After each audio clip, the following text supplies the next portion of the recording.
Estadística, módulo 5, variables aleatorias continuas. La curva normal, que por su forma suele llamarse campana de Gauss, es quizás una de las más útiles dentro del campo de las aplicaciones matemáticas a otras disciplinas como las humanas y las sociales. Esta curva es la representación de la distribución de probabilidad que más aparece en los trabajos científicos de sociólogos, psicólogos, geógrafos, etc., debido a la complejidad de las situaciones que estudian las ciencias sociales y humanas comparadas con las que estudian las ciencias naturales, por ejemplo. El paso de una distribución de frecuencias de variable continua en un histograma a la correspondiente distribución de probabilidad tiene ciertas características que deben quedar muy claras. Y podemos ver un ejemplo. En una quinta se cosechan judías verdes. Estas judías verdes es una especie de porotos que se caracteriza porque las chauchas tienen un largo considerable. Y luego de medir sus longitudes, se las agrupan de 3 en 3 centímetros.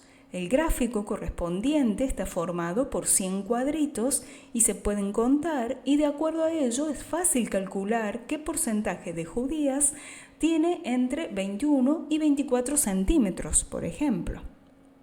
Si ahora las judías se reagrupan de centímetro en centímetro, siguen habiendo 100 cuadritos, pero ahora se reagrupan ajustándose mejor a la medida que le corresponde, como en el diagrama de la derecha. Y por último, si idealizamos la situación suponiendo que hemos medido todas las judías de la plantación, afinando al máximo en la medida, tendremos una curva que será la distribución de frecuencias idealizada, es decir, una distribución de probabilidad, y bajo la curva también hay 100 cuadraditos. En una distribución como esta, podemos obtener la probabilidad de que una judía verde de esta plantación tomada al azar mida más de 20 centímetros y la probabilidad de que mida entre 15 y 18 o la que su longitud esté dentro de cualquier intervalo. Basta calcular el área bajo la curva en el intervalo correspondiente. Cuando se trabaja con una variable continua, no tiene sentido hallar la probabilidad de un valor puntual. Se toma si la probabilidad en un intervalo. Por ejemplo, para saber la probabilidad de que una chaucha de judía mide 20 centímetros, podremos tomar un intervalo entre 19,5 y 20,5. En las distribuciones y variables continuas, la probabilidad se conoce mediante una curva llamada curva de probabilidad o función de densidad. Y bajo dicha curva se supone que hay un área de 100 unidades y si queremos dar la probabilidad en tanto por ciento o de una unidad, si queremos utilizar la probabilidad clásica. Conociendo esta curva, podemos calcular probabilidades del tipo probabilidad donde X es mayor o igual a o menor o igual a B, o probabilidad de X entre ciertos valores, ¿sí? O sea, la probabilidad de que la variable supere o quede por debajo de un cierto valor con el cual vamos a comparar.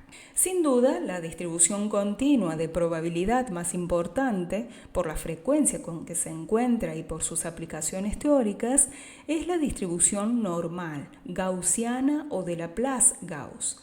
Fue descubierta y publicada por primera vez en 1733 por de Moivre. A la misma llegaron de forma independiente Laplace en 1812 y Gauss en 1809, en relación con la teoría de los errores de observaciones astronómicas y física.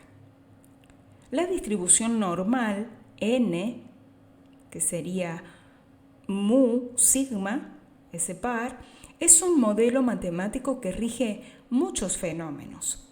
La experiencia demuestra que las distribuciones de la mayoría de las muestras tomadas en el campo de la industria se aproximan a la distribución normal si el tamaño de la muestra es grande. Y esta distribución queda definida por dos parámetros: la media, representada por la letra griega mu, y la desviación típica, que la nombramos sigma, con la letra sigma del alfabeto griego. Se representa mediante una curva simétrica conocida como campana de Gauss, y esta distribución nos da la probabilidad de que al elegir un valor, éste tenga una medida contenida en uno de los intervalos definidos, permitiéndonos predecir de forma aproximada el comportamiento futuro de un proceso, conociendo los datos presentes. Y cuando se trabaja con una variable aleatoria continua, siempre se determinan probabilidades de que la variable aleatoria x pertenezca a un cierto intervalo, ya que la probabilidad en un punto es 0. La función de densidad es una función asociada a una variable aleatoria continua x que permite hallar, mediante el cálculo de áreas, las probabilidades en las distribuciones continuas. Y por ello, en la teoría, se podrá ver en la fórmula de una distribución normal y aparece el concepto de integral, que los alumnos de Matemática 2 lo conocen muy bien, pero en este curso no lo vamos a poder desarrollar y el cálculo probabilístico se va a hacer a través de cuadros. La función de distribución de una variable aleatoria continua es la función que determina la probabilidad de que la variable aleatoria x tome un valor menor o igual a x1, es decir, representada con las fórmulas como vemos aquí. El área de la región comprendida entre el eje x, función en x, la curva y las dos rectas x1 y x2 es la probabilidad de que la variable aleatoria x esté en este intervalo, en el intervalo x1 y x2, x1, x2. El área total bajo la curva normal será de 1, por lo cual podemos considerar que las áreas bajo las curvas son probabilidades. Recordemos entonces la distribución normal, que está caracterizada por dos parámetros, por la media y por la desviación, es decir, mu y sigma, la desviación típica, representada por esta fórmula, ¿no? La función de densidad es entonces la distribución normal con estos parámetros, ¿no? De la media y la desviación típica. Entonces vamos a ver algunas características. La desviación típica es grande, el intervalo de incertidumbre de la medida es grande y la precisión es débil. La otra característica es que la desviación típica es pequeña, puede ser, el intervalo de incertidumbre de la medida es pequeña y la precisión es grande. La tercera característica es que si se considera el intervalo comprendido entre la media menos la desviación típica y la media más la desviación típica, la probabilidad de un dato de estar en ese intervalo es de aproximadamente el 68%, como lo podemos ver en el gráfico. Y en cuarto lugar, la cuarta característica que podemos observar es que si se considera el intervalo ampliando la diferencia de 2 veces la desviación típica, la probabilidad aumenta a un 96%. También, si ahora el intervalo lo ampliamos a más 3 desviación típica y a 4 sigma, ¿no? 4 de desviación típica, entonces la probabilidad aumenta al 99,8 y 99,99% respectivamente. Además, la curva tiene un solo pico, por consiguiente es unimodal, presenta una forma de campana. La media de una población distribuida normalmente se encuentra en el centro de su curva normal. A causa de la simetría de la distribución normal de probabilidad, la mediana y la moda de la distribución también se hallan en el centro. Por lo tanto, en una curva normal, la media, la mediana y la moda poseen el mismo valor.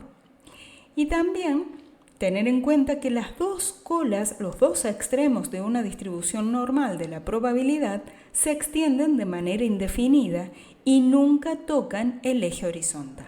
La distribución normal típica n, cuando la media de la distribución es 0 y la desviación típica es 1, se denomina normal tipificada y su ventaja reside en que hay tablas donde se recoge la probabilidad acumulada para cada punto de la curva de esta distribución. La tabla nos da la probabilidad acumulada, es decir, la que va desde menos hasta el infinito, hasta un valor cualquiera. No nos da la probabilidad concreta en ese punto, pero recordemos que en una distribución continua en la que la variable puede tomar infinitos valores, la probabilidad en un punto concreto es 0. Entonces, la población incluye todos los datos y la muestra es una porción de la población. La desviación estándar, sigma, representa la distancia de la media al punto de inflexión de la curva normal. Cuando no tenemos la distribución tipificada, 0, 1, y tenemos otra cualquiera, por ejemplo 60, 5, que quiere decir que tiene una media de 60 y una desviación típica de 5, un cambio de variables nos permitirá tener acceso a la tabla de distribución normal. Y el valor z nos permitirá justamente el acceso a la tabla de distribución normal tipificada o estandarizada. Para calcular el valor z se usa esta fórmula que es z igual a la división entre x menos mu sobre la desviación tipificada, donde x es un valor cualquiera, t es la media o la desviación y tau es la desviación tipificada. La distribución de probabilidad f en z es una distribución normal con media 0 y desviación estándar en 1, pero esto es z y se distribuye normalmente con media 0 y desviación estándar que va a ser igual a 1 en z a n01.